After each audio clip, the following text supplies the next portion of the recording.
अश्वत्थामा बोला, तुमने हमको कभी सेनापति बनाया नहीं। नहीं, एक तो क्या हम पांचों पांडवों को मार देते। दुर्योधन बोला, आज ही आपको हम बना देते। देखो, बच्चों को शांत कर लो और ये कूलर के पास से बच्चों को उठा दीजिए वहां से। अगर कोई दुर्घटना होगी तो दिक्कत हो जाएगी, है ना। वहां से हटवा दीजिए इनको।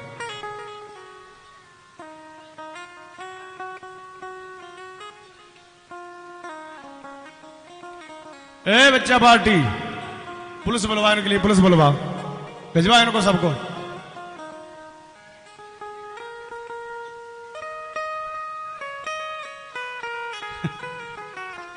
प्रेम से बोलो राधे राधे राधे। बड़ी जोर की, मेरी हाथ उठा दो। राधे राधे, जय जय श्री राधे।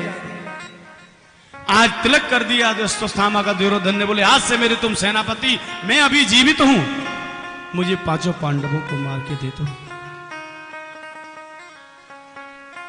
अश्वत्थामा ने सोचा, सामने के युद्ध में तो मैं पांडवों को मार नहीं सकता, लेकिन पीछे के युद्ध से तो मार सकता हूं।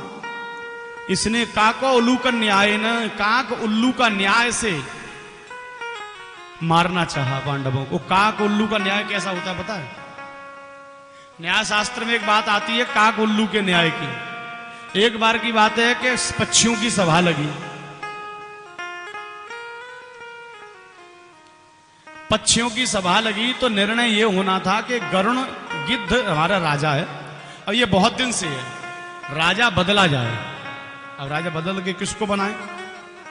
तो भैया वोटिंग होगी, वोट होने के बाद मालूम पड़ेगी किसको राजा बनाया जाए।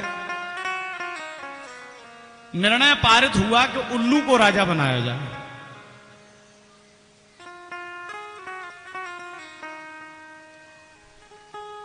सबने कह दिया ठीक बात है, उल्लू को बनाइए। उल्लू राजा बना दिया गया। अच्छा, उसी सभा में कौवा आया हुआ था एक, और वह यह सोच के आया था कि मैं राजा बन जाऊं। आशा लेके आया था और उसको राजा नहीं बनाया गया। दुखी हुआ, मन में सोचने लगा मैं तो राजा बना नहीं, पर उल्लू को भी नहीं बनने दूंगा। अब इसने क्या किया, बुराई करने लगा उल्लू के लोगों से। किस व्यक्ति को राजा बना रहे हो तुम लोग? पता है, इसका चेहरा देखा है, भूतों जैसा लगता है। बच्चे देख के डर जाएंगे हमारे। इसकी गर्दन चारों तरफ घूम जाती है भूत प्रेतों के जैसी। बताइए, ऐसा राजा? अरे सबसे बड़ी बात तो यह है कि हम सब जितने भी पक्षी हैं दिनचर हैं, माने दिन में घूमने वाले, और हमारा उल्लू जो राजा है वो निशाचर है, रात में घूमने वाला। उसे दिन में नहीं दिखता, रात में दिखता है।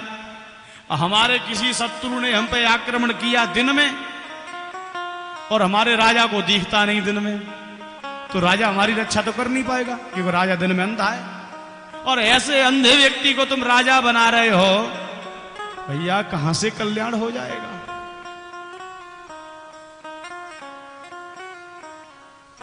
लोगों के बात मन में बैठ गई, बोले बात तो ये सही कह रहा है। सो भैया उल्लू को राजा नहीं बनाया गया। और उस देखो, उल्लू को दिन में नहीं दिखता, रात में दिखता है, और कौवे को रात में नहीं दिखता, दिन में दिखता है। रात में जब कौवा सो रहा था तो उल्लू ने आकर के उस पर आक्रमण किया और उसको मार दिया। तब से आज तक ये चला रहा है। आज भी जब रात को कौवा सो रहा होता है तो कौवा सोते हुए कौवों पर उल्लू हमला करता है, आज भी करता है। अश्वत्थामा सोच रहा है मन में, पांडव सो रहे होंगे तब उनको जाके मारूंगा, जैसे सोते हुए कौवे को उल्लू मारता है।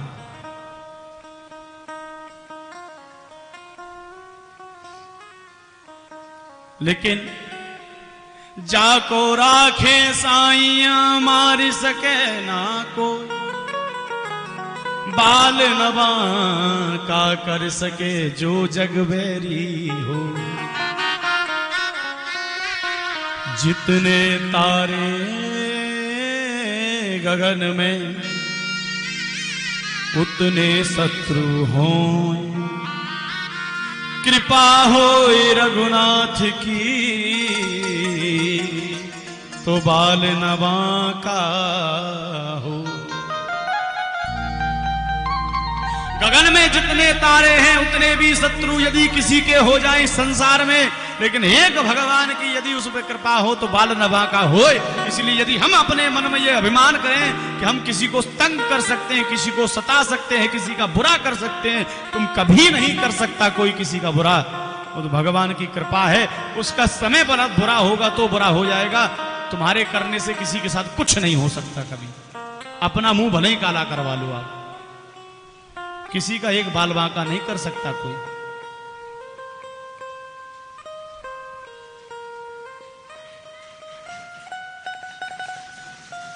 भगवान कृष्ण की कृपा है पांडवों पर। आज जीत की रात है। भगवान बोले पांडवों आज यहां क्या करेंगे, चलो कहीं बाहर जाकर के जश्न मनाएंगे। खुशी का माहौल है, खुशी मनाएंगे, आनंद करेंगे। आज जीत हुई है, विजय हुई है हमको। पांडवों को पांचों को लेकर भगवान चले गए और उनके बिस्तर पर द्रौपदी ने अपने 5 पुत्रों को सुला दिया। और यह अश्वत्थामा आया, सोते हुए द्रौपदी के छोटे छोटे 5 बच्चों को पांडव समझ के ही इसने सिर काट दिए और 5 के सिर काट के ले गया। कितना भीभत्स नजारा होगा जब 5 सिर को लेकर के पहुंचा दुर्योधन के पास में। दुर्योधन ने कहा कि मैं जीत